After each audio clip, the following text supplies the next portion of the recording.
بسم الله الرحمن الرحيم. سأل سائل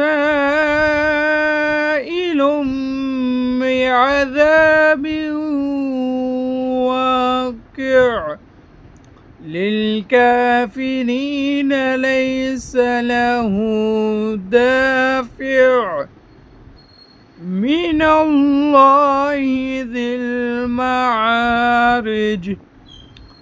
تعرج الملائكة